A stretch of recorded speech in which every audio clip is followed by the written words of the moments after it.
So now let's talk about method of testing of a material. So this one called is PT or penetrant testing. So this method is a testing of material which through a function of in DT, which means that non-destructive testing. So it means that the material is not need to decompose it into a pieces in order for us to get its component like its strength, capability, durability, and etc. So now let's talk about its introduction. So penetrant testing is an non-destructive testing, as I said earlier, that builds on a principle of visual inspection. So through a visual image, you can able to figure out the material components. So now let's talk about how this thing works. So if, for example, you have a liquid substance that you need to know its component, so you put it in under test. So in order to proceed the test, we need to put some penetrant, or this penetrants works penetrates into the surface, breaking discontinuities. So discontinuities is sometimes called the defects of a material via capillary action and other mechanism. So what makes a PT works?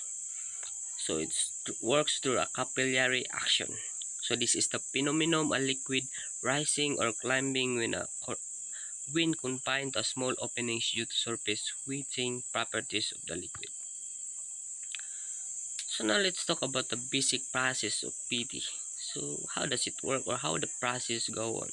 So first is clean and dry components. So this is the most important step of how to do the test, because in dry and cleaning you can able to remove the dust, the unnecessary substances, in order for us to eliminate the contaminants that might be possible occur in this process or on the material. So second is apply penetrant. The third one is remove excess of a penetrant, because too much penetrant will affect our precision and accuracy of the test. The fourth one is apply developer. So this developer is the one who pull the trap of the penetrants out of the defects.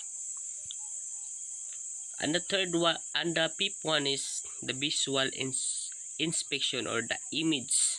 This is the result actually from getting the process 1 to 4 very carefully. We can able to get the image. So this is the time that we can finally see it's the materials components. So how we are going to conclude at the end what the materials characteristic. And lastly is post clean components. So after doing the test, putting some penetrant and developer, after the test we get the result, and the last is we need to clean the material. So now let's talk what can be expected through using this PT. So what's really the purpose why we need to use PT on some materials? So it says that it requires a smooth or non-porous surface. So in PT, it works only in a smooth and non-porous surfaces only, to which we can able to acquire or determine the discontinuities or the defects that present in the material. So what cannot be inspected via PT? Component with rough surfaces. So rough surfaces is not included on this test. As I said, only smooth and non-porous materials that could able to cover this kind of testing. Porous ceramic, like the glass type, is not included. Wood and other fibrous materials also not included. Plastics, because plastics can absorb or react with a penetrant material, so it is not good. It make worse about this thing. So the component with coatings that prevent penetrants from entering defects, a material that's coating, because coating is the one used to prevent corrosion. So in order to proceed with the test, you need to remove first the coat of the material before you're going to undergo the PT or the penetrant test.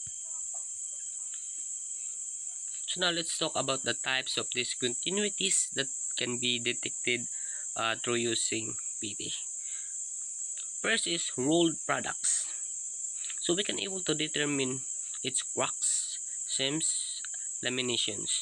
So as we all know that we cannot able to see even our naked eyes the cracks inside the materials. That's why we need some PT or penetrant test in order for us to have a visual image, in order for us to get some information or components of a materials inside to its periphery. Second is casting. So casting is another kind of method of metal. So cold shots, hot tears, porosity, blowholes, then shrinkage.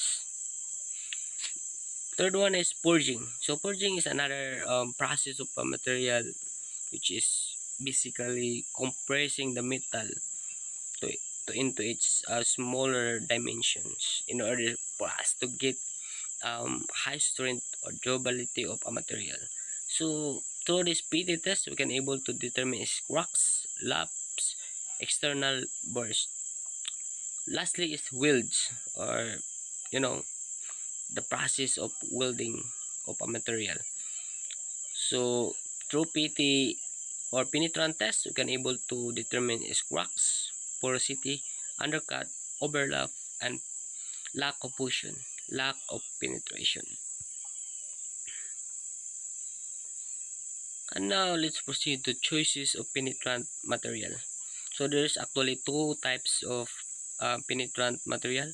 First is the fluorescent, second is the visible. So on method on how to process this one is we have E, B, C, D. We have four, which is the water washable, post-emulsifiable or lithophilic. Third one is solvent removable. Fourth one is post-emulsifiable or hydrophilic. Now let's talk about developer. So the form of developer is dry powder, wet or water soluble, wet or water suspendable, and the last one is wet or non-aqueous. So penetrant removal method. So now after putting some penetrant to a material to proceed into a testing, after the testing we need to remove this kind of um, thing. So we need to remove the penetrants after the testing. So in order to remove that one, we have these three methods. First is solvent removable. Penetrates are removed by wiping them with a cloth dampened with solvent. The second one is water washable. Penetrants are removed with a coarse spray of water. And the last one is post emulsifiable. Penetrants are water washable only after they have reacted with an emulsifier solution. Developers. Now let's talk about developers. So this is the rule of a developer is to pull trap penetrant out of the pegs and to spread it out of the surface so that it can be seen. Also provide a light background to increase contrast when visible penetrant is used. Now developer materials are available in several different forms. First is the dry powder. Second is the wet water suspendable. Third one is wet water soluble. So now let's talk about the step by step on how the penetrant testing. So first is pre-clean. As I said earlier that we need to clean it because this is the most important part of the testing. So apply some penetrant on the material. Third one, excess penetrant removal. Developer application. Fifth is inspect then evaluate. So this is the time that we can able to get the visual image in order for us to conclude or say something about the material's characteristic. After that is post clean. So clean the material after the testing. So pre-cleaning is done through to free of dirt. So the cleaning process must remove contaminants from the surfaces of the parts and defects and must plug any of the defects. So pre-cleaning is the most important step in the PT process.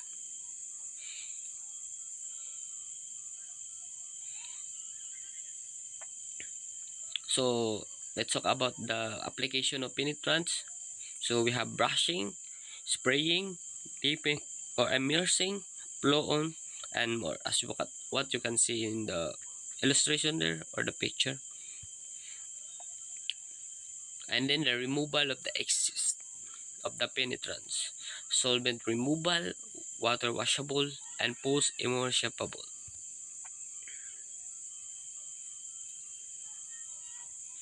So applying the developer. So as I said earlier that it should able to pull trap the penetrants out of the defects in order for us to see the ability of the components of the material. So through dry, wet, and non-aqueous wet. Last is inspection and evaluation. This is the time that we can able to determine the material characteristics. So as what you can see in the image, that's how the image displays on the test. So a very important step of evaluation is to document findings on an inspection report form or other record keeping form. This may be supported with drawings or photos of indication, etc. Last one is post clean. The final step in the penetrant inspection process to truly clean the part that has been tested to remove all the penetrant processing materials. The residual materials could possibly affect the performance of the part or affect its visual appeal. So remove all the penetrants and developer after the testing. So to not affect the performance, the total performance of a material that you have tested. So talk about these kinds of penetrant inspection system or PIS. So now we have what we portable penetrant system, and the second one is stationary penetrant system. So in portable penetrant system, you can able to easily manipulate, lift uh, the materials and tested it. In stationary penetrant system, it is stationary, so static. The only thing that you gonna do is put the materials inside at one and test it.